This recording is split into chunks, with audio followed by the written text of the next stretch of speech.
That's the thing that's important to be said because you brought up how the technology is always going to change.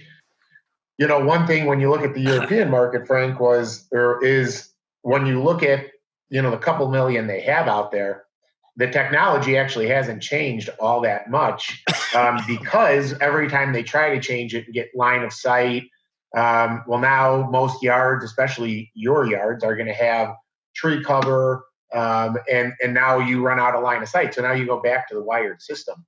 And the other thing that I always like to talk about, talking about solutions, is so many people who are not risk takers like you and I are want to wait. They keep saying, I'll wait until there's a full solution. I think that's great. Let them wait for about another 10 years. I'll be dead. Exactly. But one of the things, Frank, that I never understand is nothing in the landscape industry is a full solution. And the things that they try to come out with that are like a 3-in-1 solution are horrible anyways. When they try to come out with a line trimmer / hedge trimmer, that doesn't work in our industry because neither does a great job at both.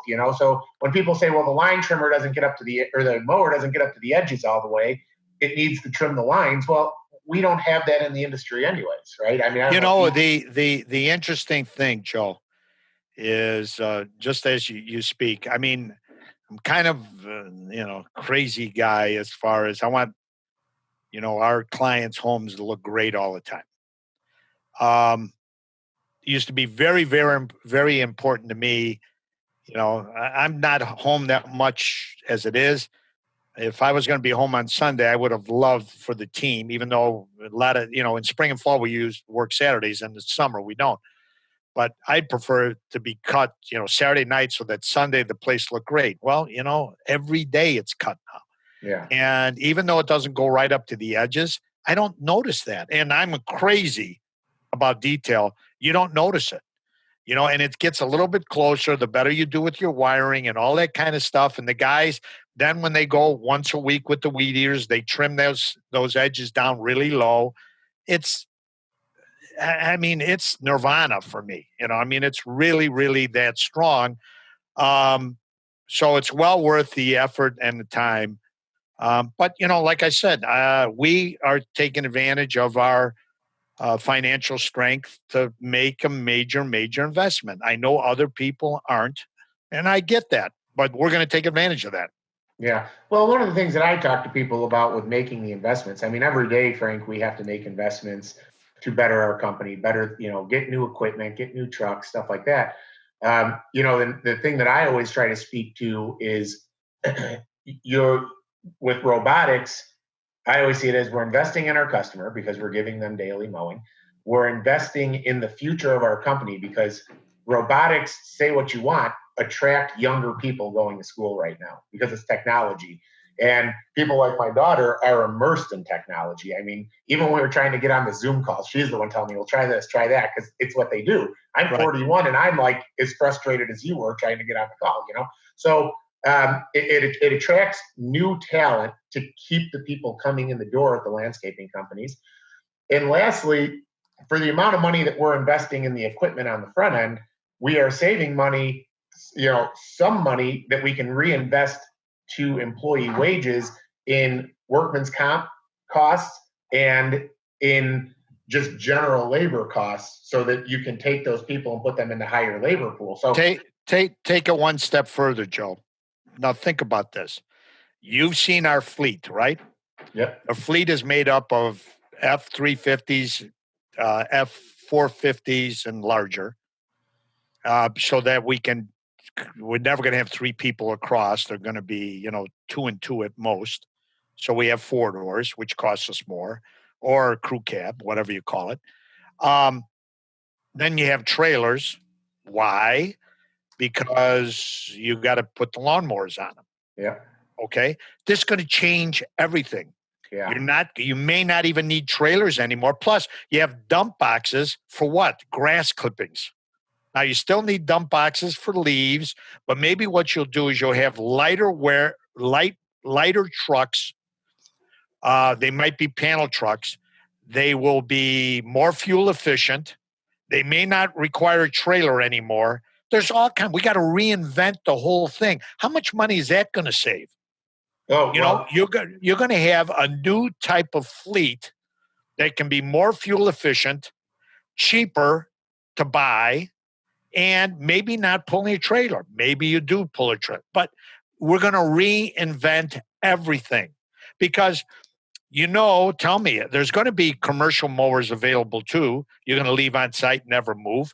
Just think about that. Maybe the leaf situation now, you're just going to have a leaf truck that goes up, sucks up the leaves, and goes from site to site to site. Instead of having 65 dump trucks, you have 3 trucks now picking up the leaves. You got to reinvent your company.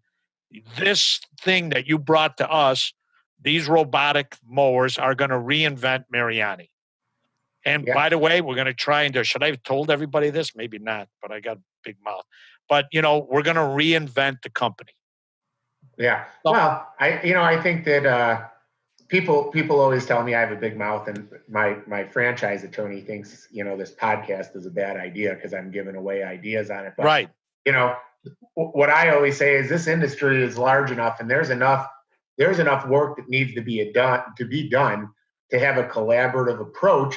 You can still be competitive and always be trying to make your company structure the best you can make it. But at the end of the day, if there's a lot of great minds in our industry, and I don't think it's appreciated enough. I've said many a times, people will see the car I drive or the house I live in. They'll ask me what I do, and I tell them I own a landscape and snow removal company, now a robotic company with my daughter. But when I tell them a landscape company, they almost look at me like with disbelief, and there's so many great minds in our industry because when you think about it, Frank, we're chemists, we're biologists, we're business owners. The amount of things that we have to juggle in our industry that other industries don't have to do. If you sell cars, you know what the car costs, you know what it's going to cost to go out the door. So when we collaborate, like you and I are doing, there's a lot of good things that are going to come from it. Well, there's a lot of engineers that got listen to these calls. You got immigration issue. You have language issues. You have, like you said, you have got insect issues. You've got, organic issues. You got. By the way, I think shouldn't say issue. These are all opportunities. Yeah, but yep. when I joined YPO, Fred asked me, my partner asked me. He ran a company called Liquid Controls, which made precision valves for little companies like NASA or Boeing, and where everything had to be precise. I said, why the heck do you want a landscaper to join? I mean, why? This with the Duchess Schwab family was there, the Pritzkers were there. You want Frank Mariani, a landscape contractor, to come? Yeah, I think you'd be a good member. And I went. I got such an appreciation because guess what? Running this company was way more complicated than the majority of those other companies. Yeah. And all of a sudden I got a greater appreciation for what we do and a greater understanding that guess what? This is pretty complicated. And, you should give yourself a pat on the back once in a while. But that probably came back because, when I was a kid, my dad had 9 guys.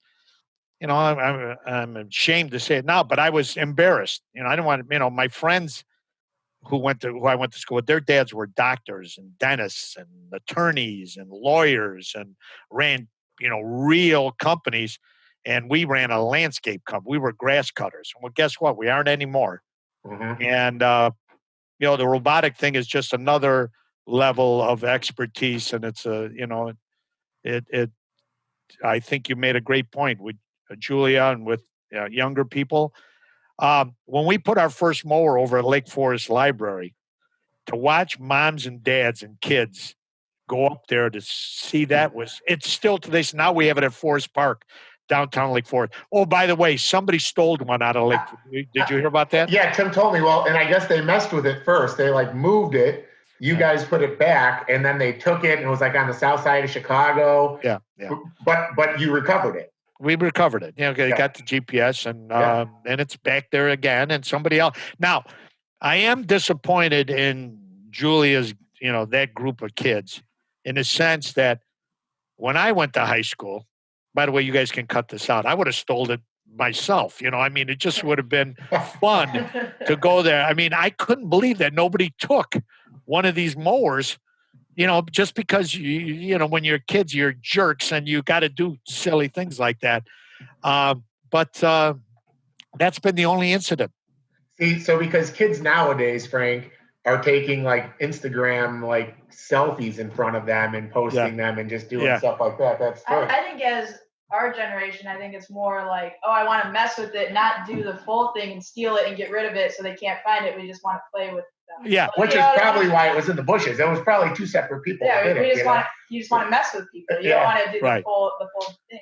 Yeah, but it's actually, but you look into the future. It's I see it having a big impact doing sidewalks. Snow. Yeah, all that kind of stuff. So pooper scoopers and all that stuff's coming, as we both know. Or three. So Frank, you I have the left hand root machine now for the snow. Right. 20-mile sidewalk. But the one thing I want to elaborate to with the kids, because I don't want to get off this, and then I'm sorry I interrupted you, but when I do lawn and garden shows, which when we can finally do shows again, I think it'd be awesome to have a Mariani booth right next to AOS booth at like one of the Lake Forest shows or something. But it amazes me, Frank. People my age and your age will walk up to the booth, and sometimes you'll see them looking at it, and it's their kids that go, "It's a robot lawnmower." And the kids, and I'm talking 5-year-olds, little kids, are telling the mom and dads who are trying to figure out what the heck is moving around in our booth that it's a robot lawnmower. And it just proves, the future, right? We're guys like you, guys like we have to overcome to our customer base that this is a better way of doing things. Her generation and beyond this is just going to be commonplace. And one of the things that I tell people is it's not so much a robot, it's an automatic lawnmower, much like a dishwasher in your house is automatic. If you go to my Instagram, which I'm sure you have, you've seen my grandson, Joseph Francis Mariani Johnson. He's never going to be able to spell his name until he's about 18. But when he had just was a little over 2 years old, we put the mower in at his house. The mower's name is Luigi. He goes out there and he has his pop push mower. He goes right next to it. We have no fear of him, getting hurt. He tells Luigi, when Luigi goes to park to charge, he says Luigi is sleeping. Mm-hmm. It's the greatest thing in the world. But he's all over this robotic mower. He's 2. Well, he's going to be 3 in October now. But he's grown up with this robotic mower. He thinks it's the coolest thing since sliced bread. Yeah. So those kind of things, you're right. Young people understand this, and that's why I say, 5 years. I hope we don't have one gas-powered mower or a manually operated mower. Now I know that's not realistic, but we're going to do our best to make it as realistic as possible. Yeah, what I'd like to do in our upcoming partnership, and I don't know if you've seen this, but we've started working with a company called AGZA in Quiet Communities. And I've actually talked to them about, since I had that relationship, introducing you to them to start to get some of your guys' properties green zoned and get you guys listed in Quiet Communities, because, the park you bring up right by Lake Michigan, it's like such a beautiful area. There's butterflies flying all over and those wildflowers on the hill over there. And now you have these completely silent lawnmowers doing their thing. And honestly, Frank, I was thinking this would be a perfect property to try to get some green zoning for you at Mariani, so you guys can, you can show the community out there what Mariani Landscaping is giving back to them with carbon reduction. One of the things we started doing this year was listing on our AOS website the combined efforts with people like Mariani and Langdon and other landscapers doing this to show the cumulative carbon footprint reduction. So I think, Julia, what are we up to right now? Like at least 100,000, but I have to see if that number is that be included all the mowers that we So yeah. So I mean, there's But it's at least over easily 100,000. 100,000 pounds of carbon that have been reduced just with people like you and I getting started with this. Right. And that's one of the cool things marketing wise that I'd like to start to build some momentum, because I don't think people realize the investment that you're making, we're making, to create a better future for people, Right. without getting any credits for it. Right? You know what I'm saying? Yeah. Like we're not getting lead credits and tax benefits. We're doing this because we think it's the right thing to do. Absolutely. You know, so that's it. That's absolutely true. So, I went through your questions. I think we've. Yeah, we went completely on our own thing here, Frank. You know, the one thing I'd like to elaborate on is, Frank Jr. And this goes towards Julia doing this with me. Tell me a little background on your family, kids you have. Give us a little background on that, and then where you hope, like Frank Jr. ties in and taking over. He's already taken over a section or an area of your company, but maybe let's talk about that. Well, I've got my son, Frank Jr., who is he's actually, we call him Frank Jr. He's actually Francis Vito, and my dad's name was Vito Mariani.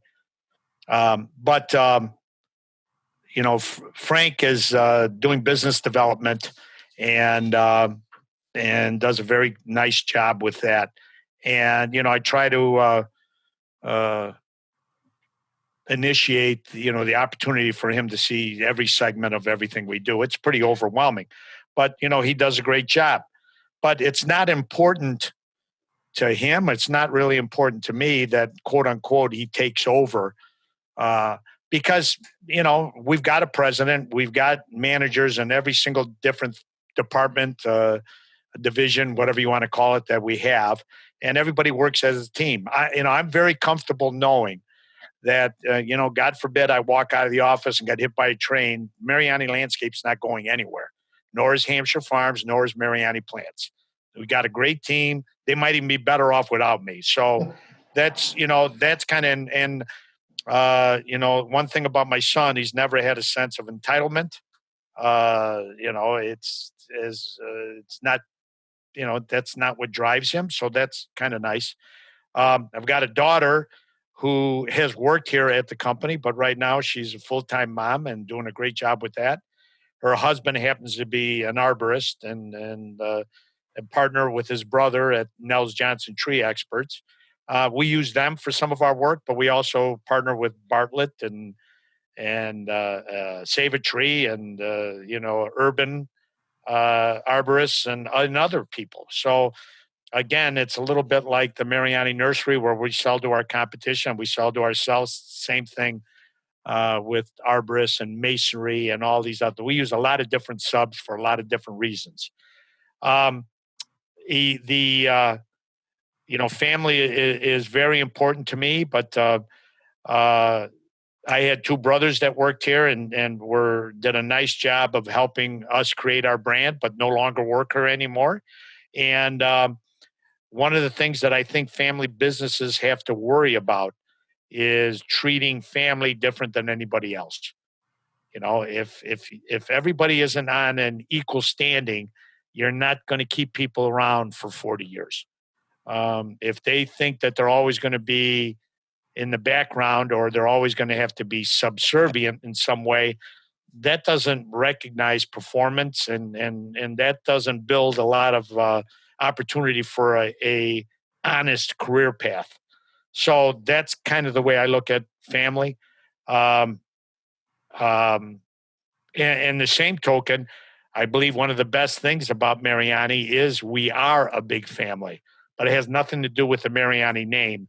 It has to do with being a part and associate of Mariani. You're part of our family. So I think our clients are part of our family. I think you guys are part of our family. I think the other vendors that we use are part of our family. And again, we're not perfect, but we try to create an environment where, people are respectful and, obviously we're doing a pretty good job. There's something else that's important. Illinois right now, like again, getting in the political thing, there are a lot of people that are choosing to move out of Illinois for basically tax reasons, and maybe they don't like what's going on downtown or whatever the case may be. I mean, I'm hopeful that maybe what's happened these last few months will start to open people's eyes. But Chicago is a phenomenal city. And Chicago has had tremendous amount of corporate growth, corporations, for only one reason, because kids love Chicago. And you've got Notre Dame, UIC, Michigan. Look at this, Illinois. The kids graduate, and they move to Chicago. So therefore, there's labor pool of bright-minded young people that surpasses basically almost anywhere in the country. And for that reason, I think Chicago, and plus I love Chicago. I don't like what's going on right now. Nobody does, but it'll get fixed. And therefore, I'm not afraid of losing a big market share because people are moving. In fact, we've actually seen, with this COVID, the one good thing out of this COVID is people are staying home. And like my parents and my grandparents, they used to have dinner parties. They didn't go to restaurants. They'd have cocktail parties. They'd have dinner parties. They'd have barbecues. That's coming back. Yeah, I agree with you. And guess what? Guess what they're looking at when they're there? They're looking at our landscape. Mm-hmm. They're giving us an opportunity to build not only a beautiful landscape, but create outdoor spaces, fireplaces, fire pits, swimming pools, spas, barbecues, outdoor kitchens, pergolas, screen porches. It goes on and on and on. So our business is on fire. Yeah. I've said COVID was for our industry. I mean, I do feel bad for the restaurant owners, but I feel horrible for them. And by the way, it's only going to get worse this winter. Oh, I did read this morning that I'm going to screw this up, but anyway, there was a cruise ship or something. Anyway, there were 100 cases on this cruise ship. 100 cases. 3 people had already gotten the disease, like me. Mm-hmm. None of the 3 were reinfected. Now, It's been my belief from day one. I gave plasma at Evanston because I have the antibodies. I keep hearing, you got all these people out there trying to scare the hell out of everybody that you can get this again. Me personally, now remember, I am a landscape contractor, not a doctor. I don't believe you can get it once you've had it. And what I read this morning is that, so some people said, well, they were lucky they didn't get it. And I guess the amount of people that were on this ship and the fact they didn't get it, they said that had nothing to do with luck. It was obvious the antibodies would not allow them to get it again. That was great news. I hope all the different news channels out there will spread that word because they've done a great job of scaring the hell out of everybody. And I'm not afraid. Yeah, I doubt it'll get spread or that they'll actually report to it. We at our company seem to think that we had it actually after the iLandscape show, Frank. But that's because you guys were holding hands and everything. Well, exactly. I mean, you got to make your customers feel appreciated, But ironically, I mean, after that show, we had a couple of people go to the hospital for it, and at that time, they didn't even know COVID existed. So they literally said, "Well, you don't have pneumonia, you don't have strep. We don't really know what it is. Here's a nebulizer, and go home." And we had people with 103.5 degree fever. So. The thing about it is, though, before COVID, everybody just assumed it was a really bad flu, Right. I agree. I mean, it's difficult when you think about, we keep saying we don't want to talk politics, but I don't think this is so much politics as just talking common sense, that they'll take certain businesses like a restaurant that already has to sanitize and get health inspections and all sorts of things that other businesses don't need to do. And you'll shut them down But a grocery store, you can still let people walk in and pick up a piece of produce, touch it, feel it, squeeze it, and put it down because they don't like it. That somehow is acceptable. I said from the beginning, if common sense wise, if you only let people go to the grocery stores on certain days based on age, you could limit exposure. But of course, that was, no, we're not going to do that. But we'll shut down all the restaurants. So yeah, I mean, I don't get it, Frank. Not to get, I don't want to turn people off to my podcast, but on the other hand, or our podcast, but there are some common sense things that just do not make sense. And hopefully it all self-corrects itself in a few months. Well, I mean, I think that, I think that the recent unrest and everything is hopefully at the end of the day is going to bring people back together, because I think it's a very small minority that's creating all this stuff. Yeah. Plus, I also think we can always learn, even from troublemakers, that there are things that we can improve upon. Absolutely. And we should adapt those. But I do believe Republicans, Democrats, majority of people kind of walk down the center and are good people. And if we can get back to that, we'll be okay. Yeah. I'm not watching the Democratic convention. I'm not watching the Republican convention.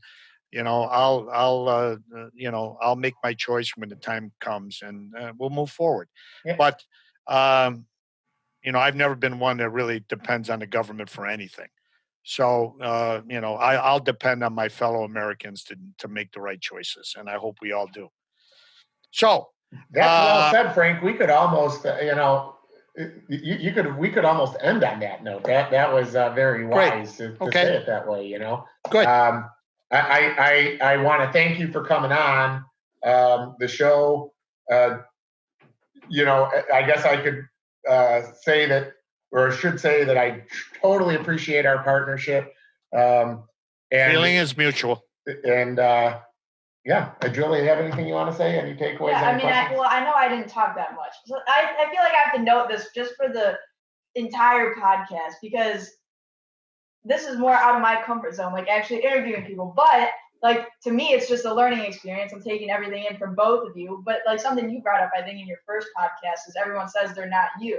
So like, to anyone listening to the podcast, I'm really quiet right now, but I know I'm you. I just have to grow into it. So like, I'm just observing and just taking everything in. So like, to me, like, I know in the beginning he was talking about being better just every single day. So I always want to improve, but not only just in a year do I want to be better. Tomorrow I'm just going to be like, every day I'm going to be better. So to me, that's Julia. How old are you, hon?